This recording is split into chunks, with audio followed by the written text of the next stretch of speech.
Bonjour tout le monde, c'est Sophie qui fait un tirage général pour le 6 octobre 2023. Donc, on va commencer avec une carte d'oracle pour octobre 6 2023. Toujours regarder aussi le titre que je mets. En fait, le titre, je le mets toujours après avoir fait le tirage. Puis, surprenamment, mais aussi de manière évidente, ça fonctionne toujours avec le message qui a été effectué. Donc, l'énergie du jour est vraiment transparaît dans le tirage. Donc, on va demander un message pour les gens qui sont ici avec moi, avec nous, parce qu'on n'est jamais seul.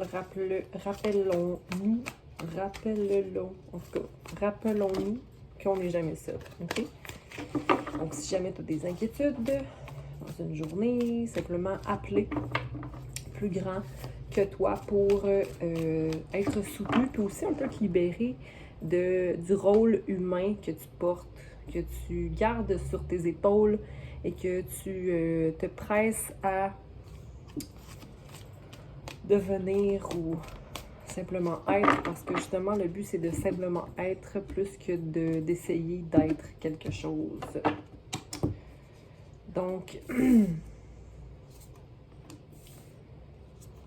ici j'ai 3 cartes, donc Divine Wisdom, donc la sagesse divine à l'envers, 47, The Future, le futur à l'envers, 46, et New Beginnings à l'envers aussi, 13.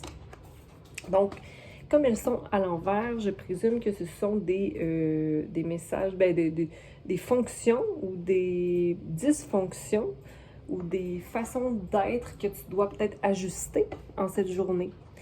Donc, comme j'ai parlé de se connecter à plus grand, je pense qu'avec la sagesse divine, c'est de laisser à plus grand le pouvoir de décision dans certaines situations afin de se libérer mentalement de ce qui adviendra du futur. Nous avons aussi le 46 et le 47 qui sont présents ici et qui sont à l'envers. On va voir en numérologie un peu les nombres, qu'est-ce que ça veut dire.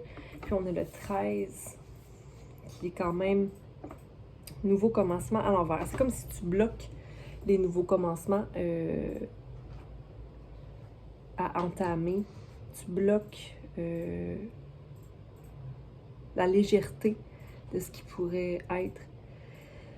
Donc, avec le 4, le double 4 dans le 46-47, on a la manifestation du cœur, donc la manifestation du chakra du cœur avec l'infinité des possibles. Donc, toujours réfléchir à tout est possible à celui qui croit.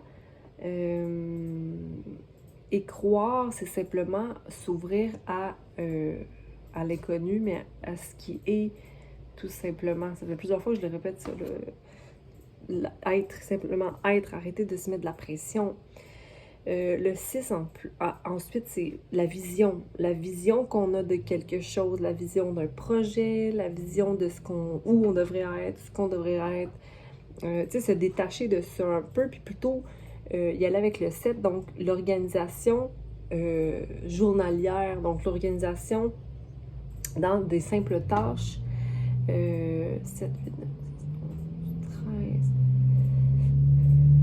13, 4. Encore le 4 revient ici avec le cœur. Donc, ça nous fait un 4, 4, 4 dans le calcul que j'ai été menée à faire. Sinon, ça fait 4, 5, 6, 7. Ça fait 50, 50, 100. 80.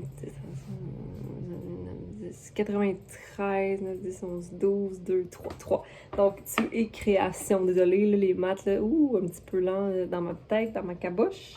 Mais c'est pas grave. Donc, on a le 3. Donc, création. Tu es le créateur, OK, de ta vie, de toute chose. Donc, garde ça en tête, OK? Laisse aller l'idée que tu sois du futur. Reste connecté à la sagesse qui est dans ton cœur et laisse-toi guider là-dedans vers de nouveaux commencements. Et laisse aussi la porte ouverte à des opportunités de création. Puis encore le 4 qui est là, avec le 13, 3 plus 1, 4. La fin d'un cycle qui arrive si seulement tu laisses ton esprit se calmer, si tu dois méditer, faire du yoga, faire de l'écriture, te centrer pour vraiment focaliser ton énergie dans le moment. Fin d'un cycle, encore une fois, balance à effectuer à travers tes actions, mais j'ai envie de te dire aussi avec à travers qu'est-ce que tu manges. 4, ça fait 4, 5, 6, 7, 8, 8 le cœur. Ouais. On est vraiment dans l'énergie de émaner du cœur pour accepter et recevoir l'abondance.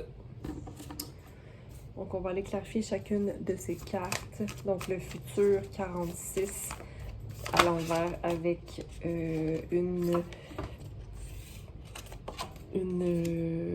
déesse norvégienne, je crois, Skuld. On a clarifié cette première carte avec le Père des Pentacles. Le Père des Pentacles qui est le Roi des Pentacles à l'envers. Donc, ton énergie masculine, elle est synchronisée avec l'action. Donc, toujours être en action ou toujours être au travail fait de moi quelqu'un qui va recevoir de l'argent.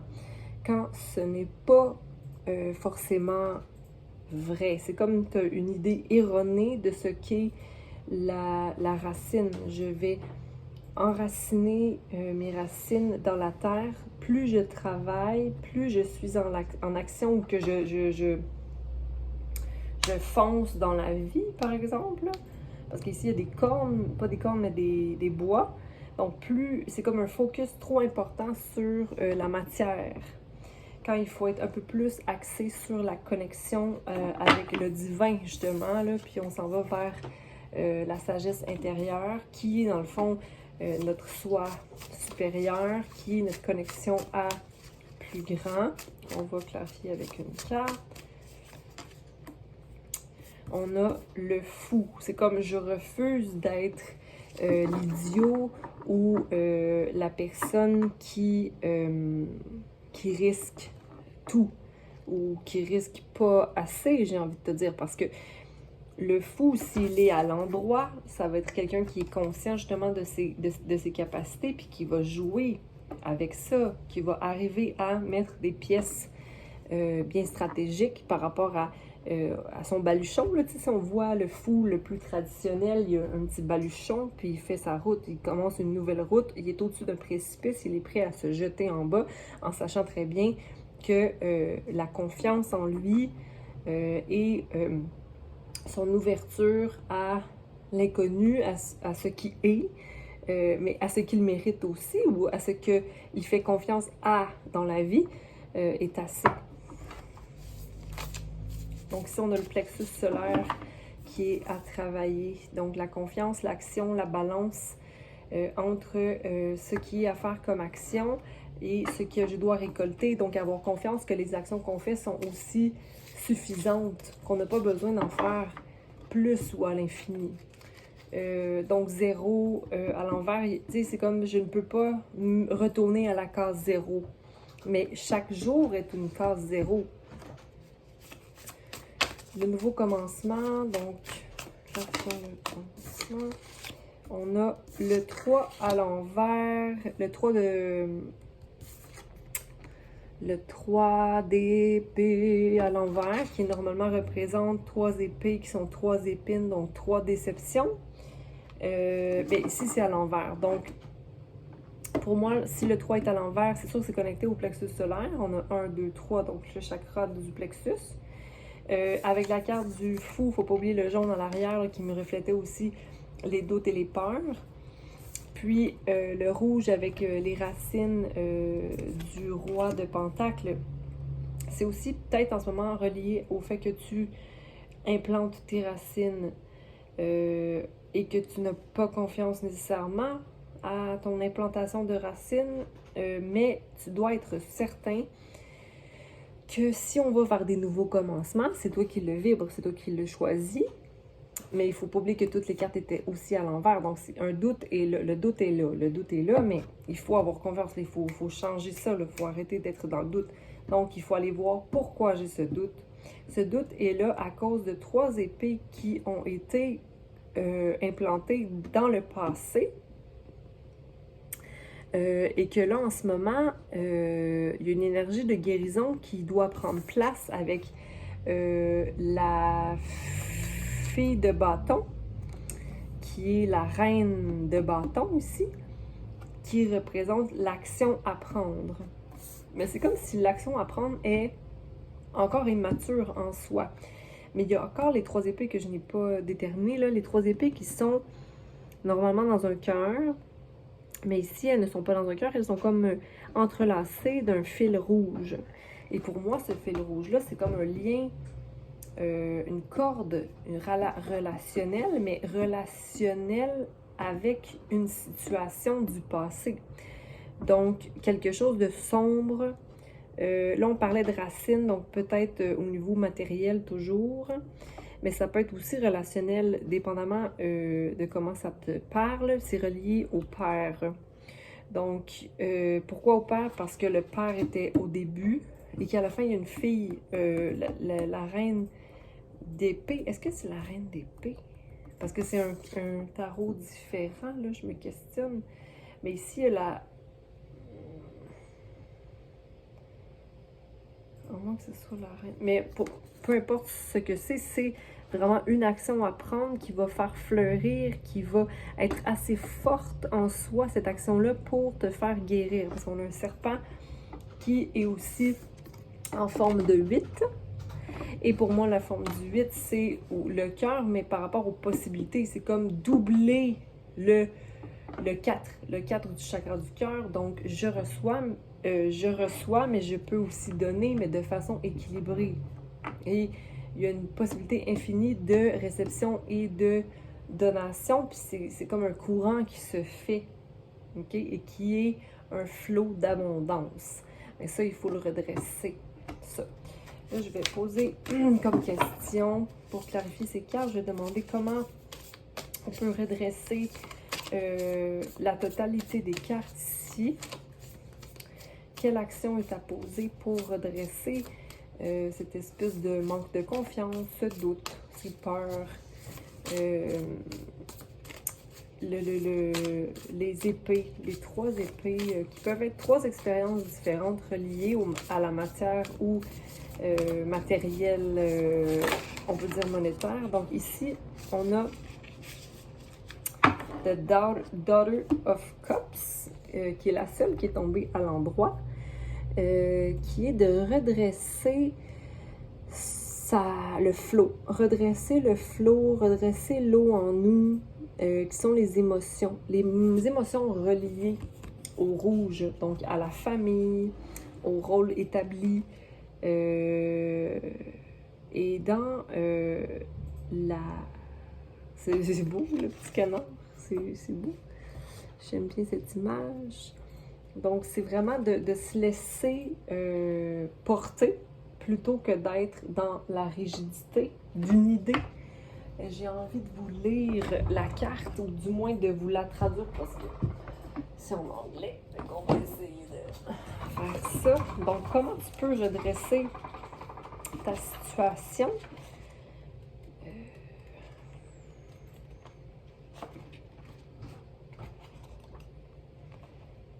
Creative emotional, donc la créativité émotionnelle, la création, l'émotion.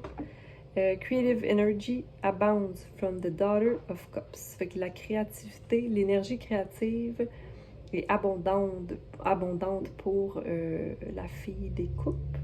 Elle est romantique, artistique et facilement inspirée par son entourage.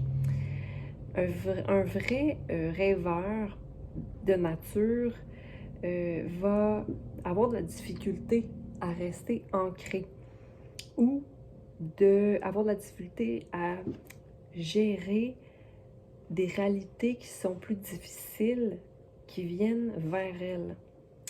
Le conflit, les conflits de toutes sortes sont vraiment dérangeants pour cette créature gentille, pour cette gentille créature. Donc, j'ai envie de te dire ici que la créativité est la clé. Donc, savoir que tu es un créateur infini. Okay? Donc, que tu peux tout simplement créer la réalité que tu veux pour toi et mettre les actions par la suite. On est créateur et on l'oublie. On est créateur de nos pensées, on est créateur de nos réactions, on est créateur de nos discomforts, de nos inconforts, de nos réussites. Donc, je vous envoie beaucoup d'amour, de patience et d'espoir pour la suite des choses. Et garde en tête demain matin en te réveillant ou aujourd'hui en te levant, tout simplement que tu es la personne en pouvoir et qu'aujourd'hui, c'est le temps de reprendre ton pouvoir, OK? Et de mettre les actions et accueillir chaque instant comme il est. Je vous dis bonne journée et à bientôt.